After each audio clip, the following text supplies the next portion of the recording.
안녕하세요. 저는 일산에 사는 20대 후반의 여자입니다.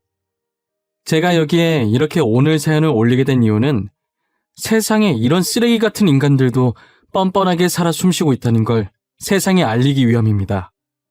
저희 집은 어렸을 때 아버지가 병으로 세상을 떠나시고 어머니 혼자서 저희를 키우셨어요.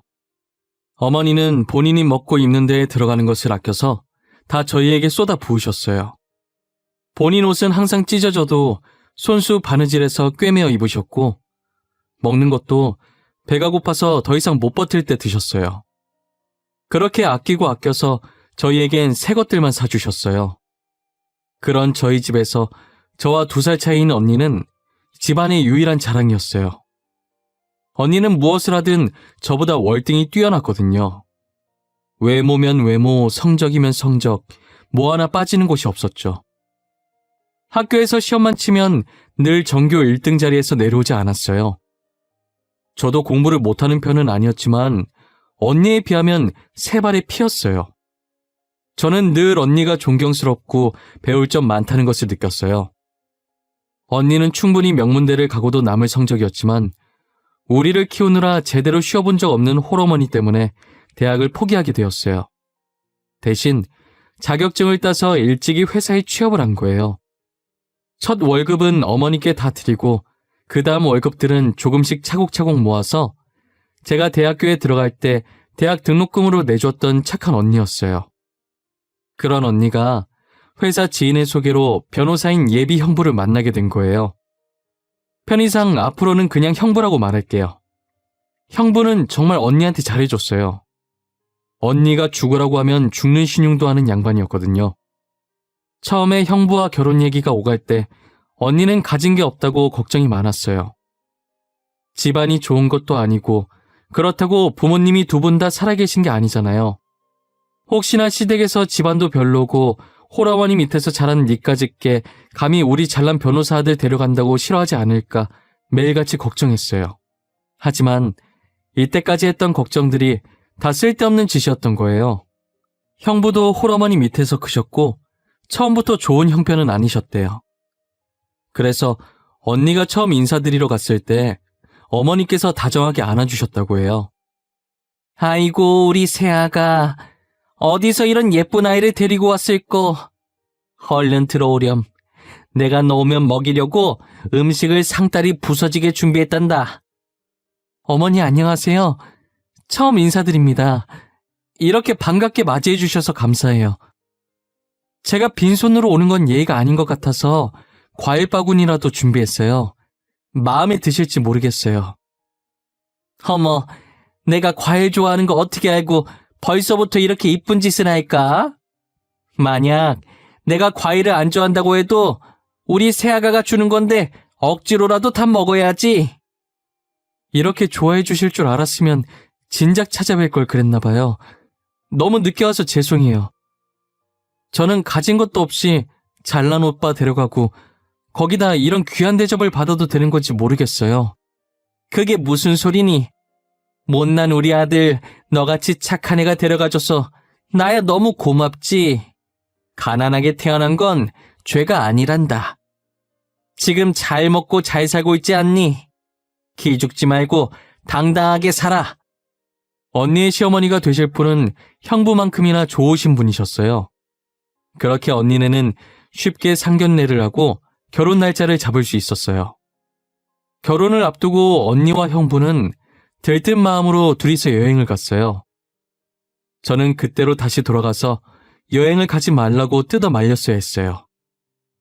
언니에게 잘 갔다 오라고 마중 나갔던 과거에 제 자신한테 너무 자괴감 들더라고요. 아니, 어쩌면 이 일 덕분에 쓰레기 같은 인간을 거를 수 있었다는 생각도 듭니다. 여행을 갔던 언니와 형부가 늦은 밤에 집으로 돌아오던 중 거의 다 와가서 교통사고를 당했어요.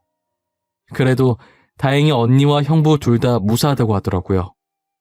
뒤에서 트럭이 먼저 언니네 차를 박았는데 결혼 앞두고 괜히 큰일 내지 말자 싶어서 트럭 아저씨한테 잘잘못 따지지도 않고 그냥 바로 왔다는 거예요. 저는 사고 다음날 들은 거라 차 별로 안 깨졌겠지라고 생각하고 제가 잠시 차를 빌려 쓰려고 했었어요. 그런데 뒤에서 박은 것 치곤 앞도 만만치 않게 깨져 있는 겁니다. 꼭 차 앞부분에 누군가 큰 바위를 던진 것 마냥 움푹 들어가 찌그러져 있었어요. 하지만 저는 별로 대수롭지 않게 여기고 버스 타야겠다며 그냥 지나갔어요. 지금 생각해보면 그러지 말걸. 그때 더 열심히 차를 살필 걸 싶습니다. 그랬으면 이런 일이 생기지 않았을 건데 말이에요. 사고가 일어나고 며칠 뒤 저희 집에 경찰이 찾아왔어요. 지금 급하게 언니를 찾고 있다고 혹시 집에 있냐면서요. 안녕하십니까. 저희는 땡땡 경찰서에서 온 경찰들입니다. 혹시 박수현 씨 여기에 계십니까? 이번에 일어난 사건 때문에 저희랑 같이 서로 동행해 주셔야 할 것 같습니다. 경찰이요? 저희 언니인데 무슨 사건 때문에 그러시는 거예요? 혹시 언니가 무슨 잘못이라도 한 거예요? 뭐야? 아침부터 왜 이렇게 시끄러워? 누가 왔어? 경찰들이 우리 집에 무슨 일로 오셨대? 박수현 씨? 저희랑 같이 서로 가주셔야 할 것 같습니다. 땡땡과 땡땡땡땡 차 좀 맞으시죠? 당신을 뺑소니범으로 체포합니다. 주말이라 집에서 쉬고 있던 언니가 무슨 일이냐며 현관으로 나왔어요. 언니가 나오자마자 경찰이 다짜고짜 언니 손목에 수갑을 채우더니 글쎄 뺑소니범으로 언니를 체포한다는 거예요. 드라마에서만 듣던 미란다 원칙을 실제로는 처음 들어봤어요. 하지만 언니는 몇 년째 장롱면허 수준으로 운전을 잘할 줄 모른단 말이에요. 그런 자신의 운전 실력을 잘하는 언니가 평소에 집 앞 잠깐 마트 갈 때 말곤 차 운전도 잘 안 하는데 느닷없이 뺑소니를 했다고 하니 저희는 도저히 믿기지 않았어요. 당사자인 언니도 그런 적이 없으니 영문도 모른 채 자기는 아니라고 소리 지르며 잡혀갔어요. 저 또한 상황 파악이 전혀 안 되었고 엄마는 뺑소니범이라는 소리에 그 자리에서 기절하셨어요. 결국 언니는 가해자 신분으로 재판까지 가게 되었어요.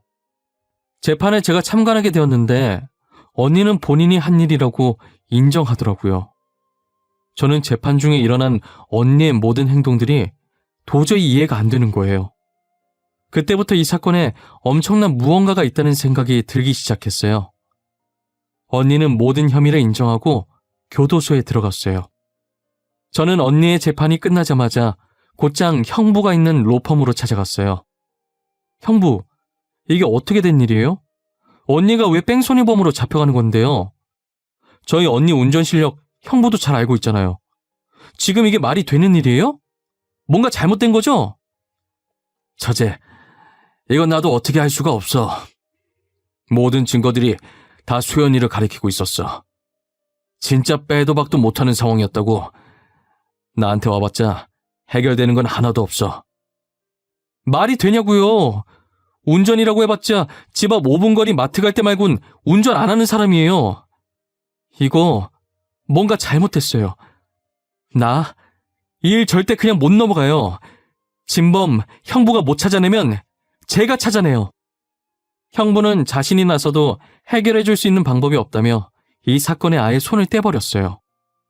저는 그런 형부의 태도가 너무 의심스러웠어요. 왜냐면 그게 언니 차였긴 하지만 거의 형부가 운전하고 다녔거든요.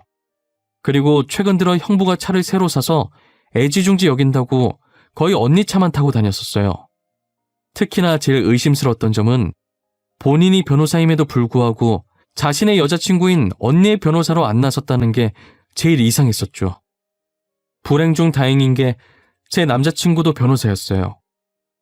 제 남자친구는 저와 고등학생 때부터 알고 지냈고 원래는 검사를 준비하던 와중에 무엇 때문인지 모르겠으나 변호사로 생각을 바꿨더라고요. 형부처럼 로펌 출신은 아니었지만 그래도 인맥이 넓어서 로펌 변호사들이랑 친한 편이더라고요. 당연히 형부와도 제가 알기 전부터 친하게 지내던 사이였고요. 남친이 몰래 형부한테 수상한 점이 없는지 캐내려고 했었는데 제 귀에 들어갈까봐 그런 건지 도저히 그 사건에 대해 입을 안 연다고 하더라고요. 아, 수연아 미안해. 나도 누님 일에 도움을 주고 싶었는데 그 형님이 당최 입을 안 여네. 무슨 말이라도 해야 뭘 물어보는데 아무 말도 안 해.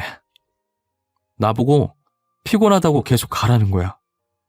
너가 뭐가 미안해. 괜찮아. 그 인간이 입을 안 여는 건데 너가 어떤 수로 알아내겠어. 언젠간 진실은 다 밝혀지게 되어 있으니까 조금만 있으면 뭔가 하나씩 나오겠지. 그렇겠지? 누님이 진짜 그럴 사람이 아니잖아. 내가 누님을 알던 세월이 얼만데 만약 형님이 무슨 짓을 한 거면 진짜 나도 용서 못할 것 같아. 말이라도 그렇게 말해줘서 고마워. 혹시나 진짜 작은 거라도 괜찮으니까 뭔가 알아낸다면 꼭 연락 줘. 알겠지? 남친은 제게 알아낸 게 하나도 없어서 저를 볼 면목이 없다며 전혀 도움되지 못했다고 엄청 미안해 하더라고요. 그게 남친의 잘못은 아니니까 제가 뭐라고 할 수 없었죠.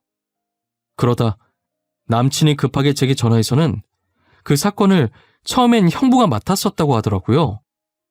수연아, 내가 방금 지나가다가 빅뉴스를 들었거든? 이야, 형님 진짜 몹쓸 사람이네. 사람들이 하는 얘기 들었는데 그 뺑소니 사건 원래 형님이 맡기로 했던 사건이래. 뭐? 근데 왜 형부가 아니라 다른 사람이 그 사건을 맡은 거래? 형부가 우리 언니 제일 잘 알잖아. 누명 벗게 해줘야지 도대체 왜 그런 거야? 이유는 나도 몰라. 떠들고 있던 사람들도 이유는 모르는 것 같더라고. 그냥 증거만 싹 다 모아서 다른 사람한테 사건 넘겼다더라고. 형부 진짜 미친 거 아니야? 그게 제대로 된 증거는 맞아? 확실한 증거들이냐고. 혹시 너무 확실한 증거라서 변호를 못할 것 같아서 그런 건가? 그것까진 모르겠어. 근데 형님은 하필 증거를 넘겨도 그런 사람한테 넘기냐? 사건 빨리 끝내고 싶어서 단면만 보고 범인 같은 사람 무조건 몰고 가는 악질 변호사한테 말이야. 여자친구 대변도 안 해준 것도 모자라 거기다 귀찮아서 사건 빨리 끝내려고 제대로 일도 안 하는 변호사한테 자기 여자친구 사건을 넘기다니요. 남친한테 들은 형부의 태도에 화가 나는 걸 넘어서 너무 어이가 없었어요.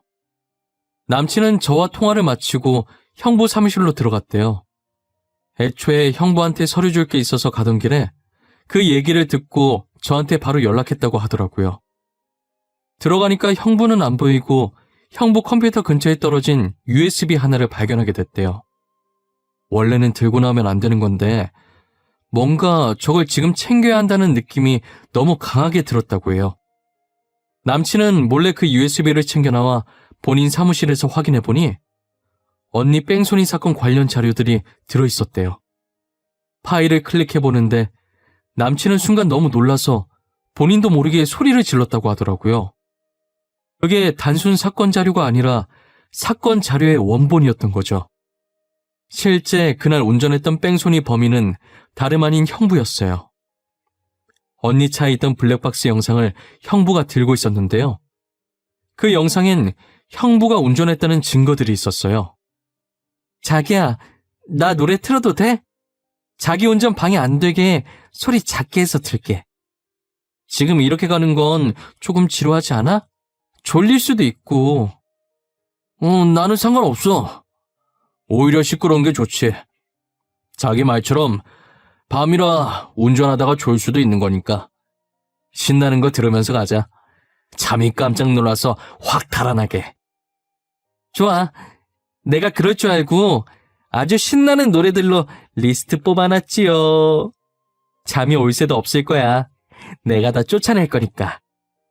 영상엔 이런 대화가 있었는데 형부가 이걸 프로그램으로 음성을 살짝 바꿔서 조작했더라고요.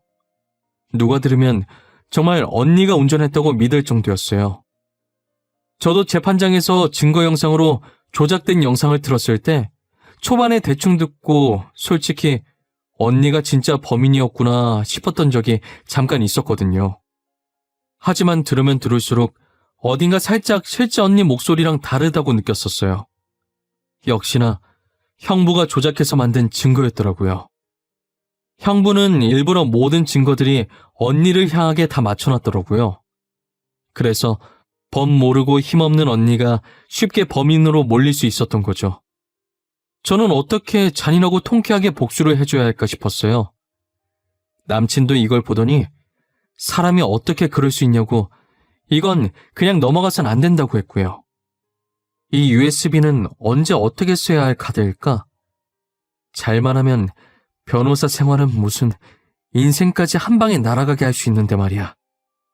자기야, 난 자기가 이럴 때마다 무서워.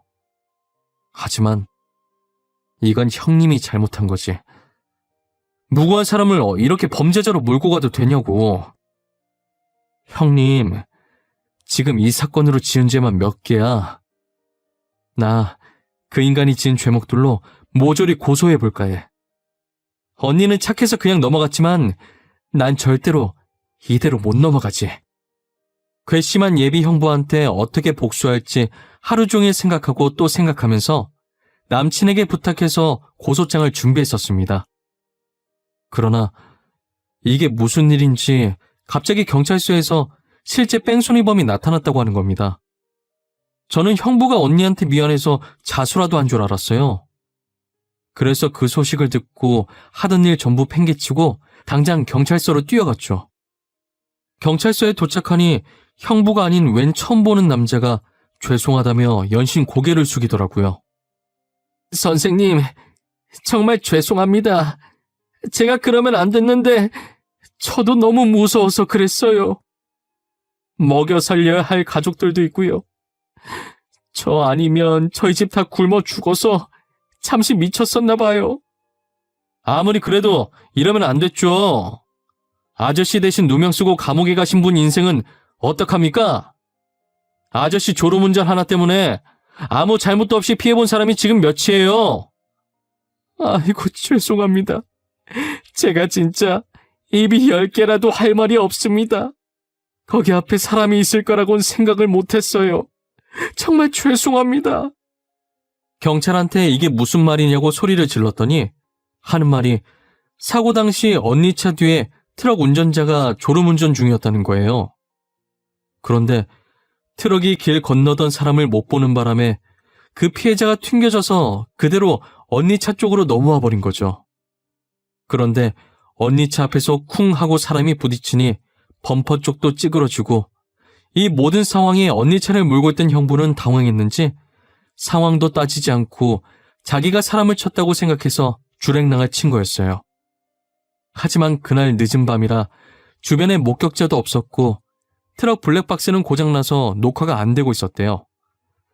언니 차도 하필이면 메모리가 꽉 차서 사고가 났던 그 시간엔 녹화가 안 되고 있었죠. 그런데 트럭 기사가 계속 악몽을 꾸고 가만히 있어도 양심이 찔려서 자수를 하게 됐다고 하더라고요. 그래도 다행히 트럭 운전사가 자수한 덕분에 언니는 혐의라도 벗을 수 있었어요. 저는 도대체 왜 언니가 하지도 않은 잘못까지 인정했다고 말했는지 너무 화가 났어요. 언니는 도대체 무슨 생각으로 하지도 않은 짓을 했다고 인정한 거야? 교도소가 무섭지도 않았어? 형부가 운전했었다고 왜 말을 안 해? 내가 경찰서 들어가자마자 모든 증거들이 전부 내가 그랬다고 말하고 있었어. 나도 어떻게 할 방법이 없었어. 그리고 남편도 그러라고 했고. 그냥 내 잘못이구나. 그 생각밖에 안 들더라. 그래도 그렇지 형부가 운전했었다고 말이라도 해봤어야지. 증거들이 조작됐다고 말할 수 있었잖아. 망할 그놈의 거지 같은 사랑이 뭔지. 처음엔 남친 힘들게 변호사 됐는데 인생 망치고 싶지 않았어. 근데 증거 영상을 보고 남친이 작정하고 나를 버렸구나 싶었어. 그때 처음 내가 배신당했다는 걸 알았어. 나중에 알게 된 건데 언니는 당시 노랫소리에도 잠을 못 이겨 결국 형부 옆에서 혼자 자고 있었고 사고가 나면서 차가 부서지는 소리에 깨던 터라 비몽사몽해서 전혀 몰랐다고 하더라고요. 언니는 그래서 사고에 대한 상황을 제대로 인지하지 못했고 그냥 뒤에서 트럭이 박았구나 그 정도였고 형부만 놀라서 핸들에 머리 박고 있다가 차 앞에 떨어진 그 광경을 보고 자신이 사람을 쳤다고 생각하고 못 본 척 도망간 거라고 하더라고요. 그래서 형부는 본인이 사람을 쳤다고 믿고 있어서 이대로 변호사 생활이 끝날까봐 모든 증거들을 언니가 범인으로 짜집기를 해놓았던 것이었죠. 언니의 혐의를 벗었다고 하나 전 절대 형부를 이대로 용서할 수 없었어요. 남친에게 받았던 증거들을 모조리 모아서 증거인멸 및 위조죄와 무고죄, 명예훼손죄로 형부를 고소했고, 조작했던 증거들을 인터넷에 뿌리면서 로펌 변호사의 실체라고 익명으로 글을 올렸어요. 댓글은 난리가 났고 실시간으로 여러 커뮤니티에서 제 글을 퍼가기 시작했어요. 결국 형부는 변호사 생활을 그만둘 수밖에 없었고, 그리고 재판장에 서게 되었어요. 판사는 법을 잘 알고 이걸 악용한 형부를 보고 괘씸하다며 최고형을 선고하였습니다. 사람의 탈을 쓰고 어떻게 이런 무거운 짓을 벌일 수 있을까요? 이 사건으로 인간이 지닌 추악함의 끝은 어디까지인지 볼 수 있었던 것 같습니다. 세상 살아가는 게 쉽지 않다지만 이 정도로 쓴맛일 줄은 꿈에도 몰랐네요. 여러분들은 저희 언니가 겪은 사건 사고 안 겪었으면 좋겠습니다. 정말 가족으로서 너무 마음이 찢어졌어요. 그것도 결혼할 예비 형부가 이런 짓을 할 줄 알았겠어요? 지금까지 제 사연을 들어주신 모든 분들께 감사드리고 다들 행복한 하루 되세요.